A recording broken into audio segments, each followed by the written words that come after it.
Hi hello friends, welcome to Sai Srinivas studies. అందరికీ నమస్కారం. అందరూ ఎలా ఉన్నారు? బాగున్నారు కదా?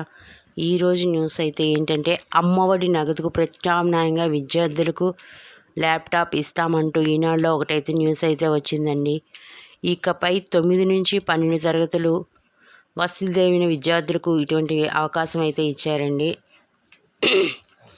పిల్లలు బడికి రాకుంటే తల్లిదండ్రులకు సెల్ సందేశం, వాలంటీర్ల ద్వారా వాకపు, అమ్మఒడి 2వ ఏడాది చెల్లింపులు ప్రారంభోత్సవంలో సీఎం వెల్లడి. ఇకపై 9 నుండి 12 తరగతి చదివే విద్యావసతి పొందే విద్యార్థులు అమ్మఒడి డబ్బు వద్దనుకుంటే ల్యాప్టాప్ అందిస్తాం. కోవిడ్ సమయంలో ఆన్లైన్ తరగతులకు పేదింటి పిల్లలు దూరమయ్యారు. ఈ పరిస్థితి మార్చాలనే ఉద్దేశంతో ల్యాప్టాప్ ఇస్తున్నాం అంటూ వచ్చిందండి న్యూస్. అయితే ఇది ల్యాప్టాప్ ఇవ్వటం అంటే ఈ సంవత్సరం నుంచి అయితే కాదండి. ఈ ల్యాప్టాప్ అనేది వచ్చే సంవత్సరం నుంచి 9 నుంచి 12 తరగతుల్లో అయితే వసతి దీవెన విద్యార్థులకి వాళ్ళు ఆప్షన్ పెట్టుకునే అవకాశం ఇస్తారండి. ఈ సంవత్సరం అయితే కాదండి అది.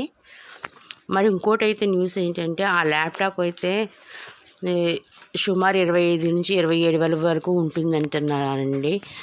కానీ ఈ వసతి దీవెన ద్వారా కొన్ని కంపెనీలతో ట్యాప్ అవ్వటం వలన, లింకప్ అవ్వటం వలన ఎక్కువ మొత్తంలో తీసుకోవటం వల్ల 18,500కు వస్తుందని చెప్తున్నారండి. అది ల్యాప్టాప్లో ఏమైనా రిపేర్స్ వచ్చినా సరే వారం రోజుల్లో రిపేర్ అయ్యేలాగా చర్యలు తీసుకుంటామని చెప్తున్నారండి. ఇదేండి న్యూస్. అదే అమ్మఒడి కింద పడే డబ్బు అమౌంట్లో బాత్రూమ్స్ అవి స్కూల్స్లో మామూలుగా డెవలప్మెంట్ కోసం ఉంది కదండి. స్కూల్లో వసతుల డెవలప్మెంట్ కోసం అది తీసుకోవటం అదొకటి ఉందండి న్యూస్లో. ఇంకా తర్వాత వచ్చేసరికి సుమారు 84 లక్షల మందికి పిల్లలకి దీని ద్వారా మేలైతే చేకూరుతుందండి. సుమారు 8,773 కోట్లు ఇచ్చారండి ఈ సంవత్సరం. తర్వాత ప్రతి పల్లెకు అంతర్జాలం అంటూ వచ్చిందండి. రాబోయే తరాల్లో ప్రతి గ్రామాన్ని కూడా ఇంటర్నెట్ కనెక్షన్స్ ఉండేలా చర్యలు తీసుకుంటామని చెప్తున్నారండి. ఇదే అండి మెయిన్ న్యూస్ అయితే ఇదండి ఈరోజు వచ్చే న్యూస్. మరొక న్యూస్తో రేపు మరొక వీడియోలో కలుసుకుందామండి.